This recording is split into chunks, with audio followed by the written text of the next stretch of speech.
Okay. Welcome to the Downtown Dogs. My name is Jimmy Rogers. Today we're on the campus of Gonzaga University in Spokane, where I have the opportunity to interview a former linebacker for the Huskies who now teaches at Gonzaga.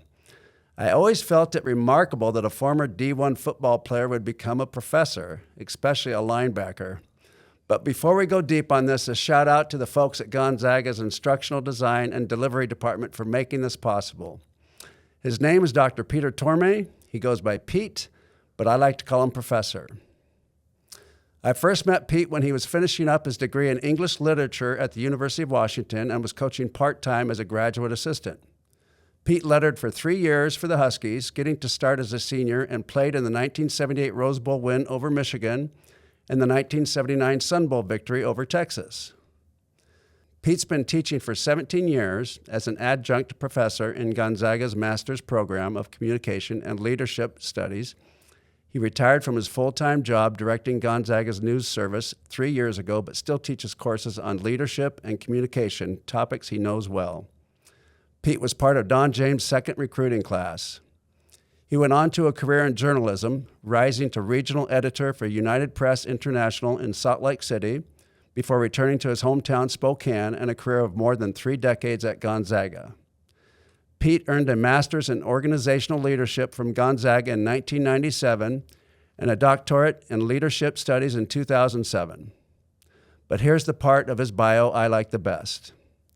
His doctoral dissertation is titled, How Coach James Used Words, Mental Images to Build a College Football Powerhouse. Wanting to honor Coach James, Pete published a best-selling book in 2014 that distilled his dissertation. The book is titled The Thursday Speeches, Lessons in Life, Leadership, and Football from Coach Don James. It's available at Amazon as print on demand or in audio form on Audible. Pete, tell us about the genesis of this project and what you feel is the legacy of Don James. Well, first, I just want to say thank you so much for your interest, Jimmy, and it's so great to see you again. And thanks to Gonzaga and IDD. I just think I'm just really blessed to be at such a great university. I'm always honored to talk about Coach James. You know, Coach James, as you know, was the most successful football coach in the history of UW and of the former Pac-12. Sports Illustrated once named the 3 best coaches in college football in the country. Number 1, Don James. Number 2, Don James. And number 3, Don James.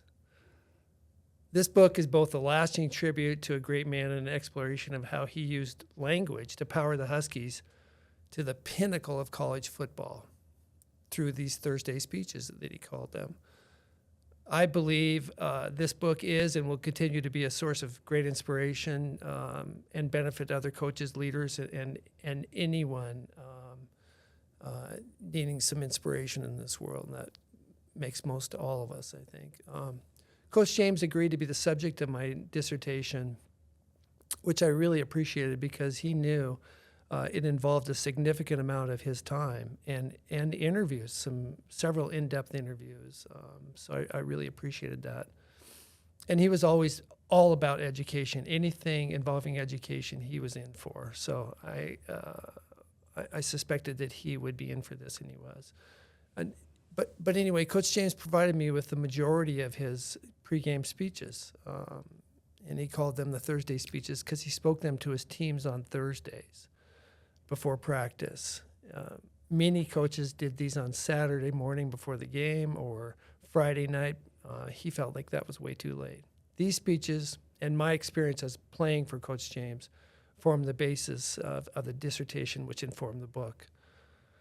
So I studied all the speeches he provided and transcribed more than 100 of them to get them to know them very well. And the book contains excerpts, in some cases, most or all the text from about 55 of his best Thursday speeches, which are representative of his the breadth and depth of his leadership. So Coach James encouraged me to publish this book, and at his memorial service at UW in October 2013, I was inspired to finish it. He had a tremendous influence on my life. That's pretty cool, Pete. Could you tell us about the main parts of the book? Oh, yeah, sure, Jimmy. Part one is getting to the Rose Bowl. This section chronicles James' early struggles to change attitudes.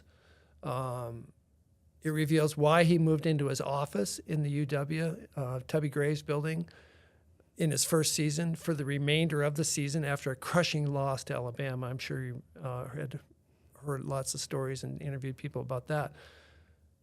This section describes how his commitment and example helped the Huskies come within a hair's breadth of going to the Rose Bowl in his first season. And it sets the stage for a Rose Bowl championship in his third season and the Huskies' national championship in '91. The section also describes how James developed his, what he called his pyramid of objectives. It was a goal construct. And he developed that, he told me in one of my interviews with him, when he was invited to speak at a conference of engineers at the UW College of Engineering. He was always game, as I said, for doing anything that would benefit education. And he wanted to get something out of it too. So he went much earlier to the conference than he was scheduled to speak. He was hoping to learn something to help the Huskies. And he did. He heard a speaker talk about the most important thing a leader must do. That is, tell the people where you're leading them. He said, if you don't tell them where you're leading them, you can't get there. That idea inspired what became his pyramid of objectives, which became foundational to his success. Part two of the book talks about the themes of the Thursday speeches. These are excerpts chronologically about the subjects he addressed most frequently in his talks. And those subjects were attitude, life lessons, competitive greatness, and visualizing victory. And then part three of the glimmers. These are short essays on a variety of topics from interviews with Coach James. These include learning from the legends, the legendary coaches who influenced him the most, the leader as role model, how James approached leadership differently when he became a head coach.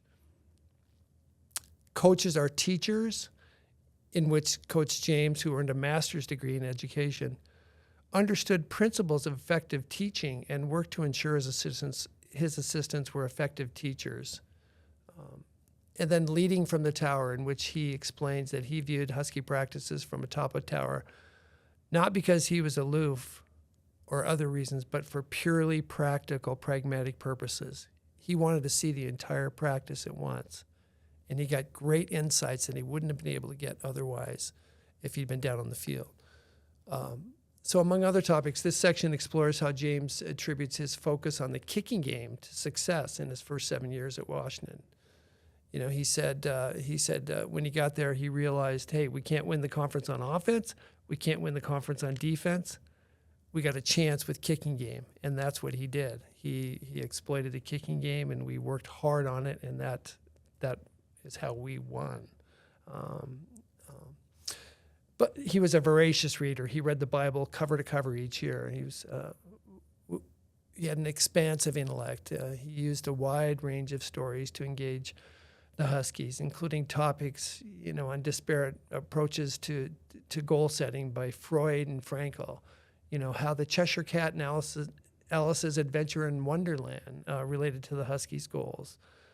The benefits of suffering, the importance of attitude, the keys to problem solving, the true meaning of fun, and many others. And he fashioned his speeches around figures including George Washington Carver, Benjamin Franklin, Julius Caesar, Vince Lombardi, Helen Keller, Romano Banuelos, among many others. Communications scholar Klaus Krippendorf examined how great leaders employed language to construct a new version of reality for their followers. Krippendorf described the relationship of language to power and said, "Power is exercised rather than possessed by someone and in words." James' transformation of the Husky program proves what Krippendorf theorized. Leaders who are skilled using language have the power to literally speak things into being. This book shows this is precisely what Coach James did. What were some of the most interesting things you discovered in your research for the dissertation and book? Well, one that I still think about a lot is his really unshakable commitment to lifelong learning.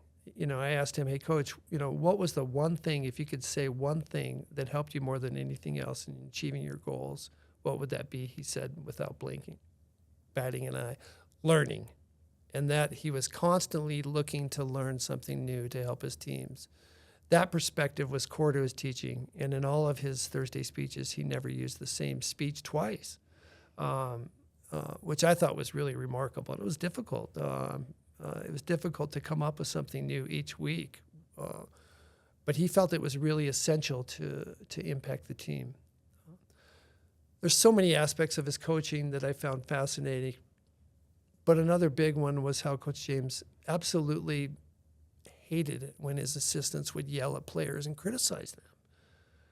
Nothing made him angrier, he told me, and said he'd always tell those assistants, what are you doing? Hey, we're trying to build these guys up, not tear them down. This reminds me of a saying from Rumi, a 13th century poet and mystic, who said, raise your words, not your voice. It is rain that grows flowers, not thunder. So I guess another fascinating thing to me was how Coach James understood the core learning modalities. That is, he knew people learned in different ways, and he took that into account in his coaching and in coaching his coaches. He said some guys understand best visually, images, charts, etc. Other guys learn best via the auditory mode, verbal explanations. Still others get it best when it's kinesthetic, hands-on, out on the practice field, and they learn best. But he realized that to reach all the players, he and his coaches had to teach in all of those modalities. So at the end of the day, he said and deeply believed, coaches are fundamentally teachers. If we're not good teachers, we're not good coaches. There's so many great stories in this book. I was fortunate to have been part of what James would later call the cornerstone of his program. In summer training camp before my freshman season, Coach James told us we were there to fulfill our destiny, to be a part of something great, to play in the Rose Bowl, and importantly, to win it. He said, everybody wants to be a part of something great in their lives, and this is your chance. We believed in him, and it came to pass. Under James' leadership, our teams beat Michigan in the 78 Rose Bowl and Texas in the 79 Sun Bowl, and he helped establish Washington as a perennial powerhouse, as you know, for nearly 2 decades.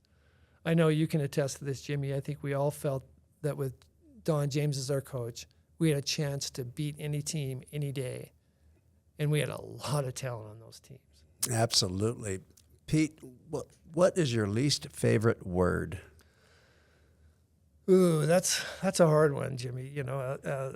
Least favorite word. I'm not really sure. It's as a writer, choosing the best word for the appropriate situation is really important. One doesn't necessarily want to limit one's palette of vocabulary, but instead, always expand upon it, kind of, which I'm always trying to do. I've always loved words ever since I was a little kid,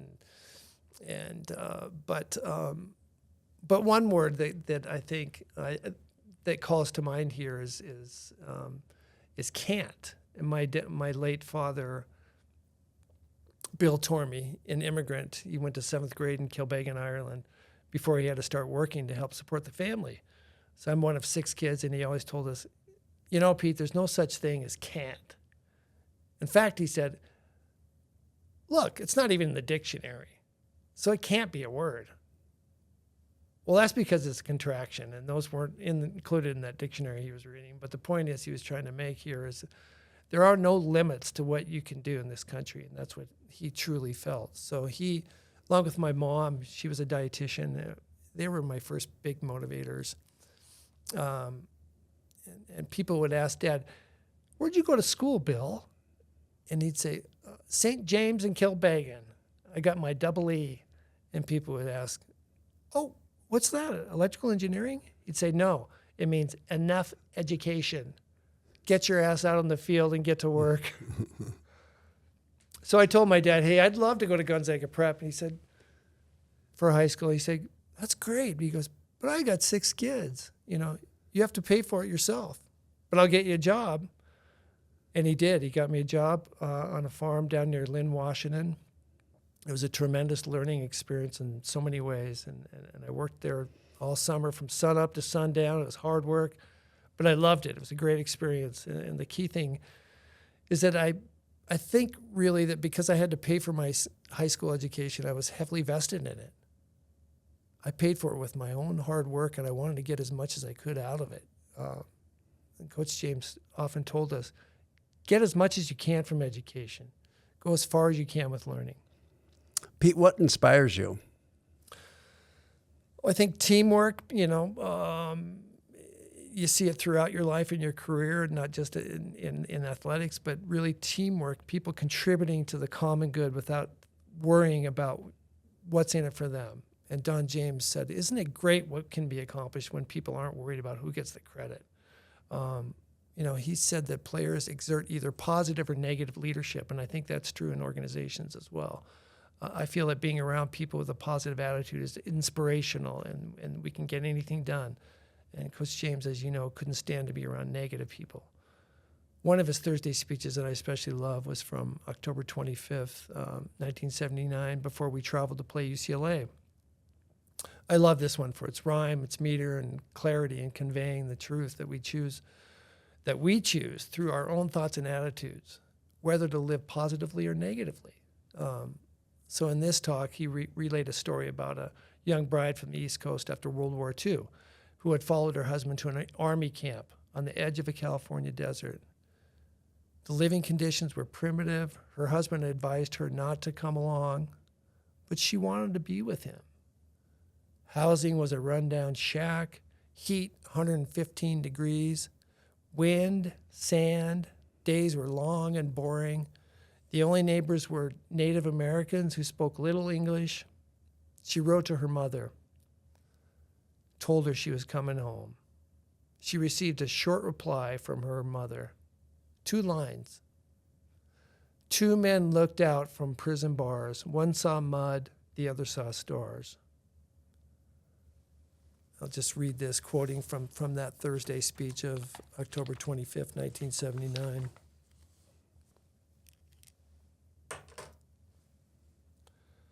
She read the lines over and over and became ashamed. She didn't want to leave. She picked stars. In the following days, she made friends with 2 of the Indians. She asked one to teach her weaving and pottery. At first, the Indians were distant, but when they sensed her interest was genuine, they returned the friendship. She became fascinated with their culture and their history. Then she began to study the desert, and it then changed from despair and a forbidding place to a thing of beauty. Her mother sent her books about it. She studied and learned all about the cactus and the Joshua trees. She collected shells left millions of years before when sand was the ocean floor. She later became such an expert on the area that she wrote a book about it. What had changed? Not the desert, not the Indians. Simply by changing her own attitude, she had transformed a miserable experience into a highly rewarding one. Men, we want and need a positive attitude.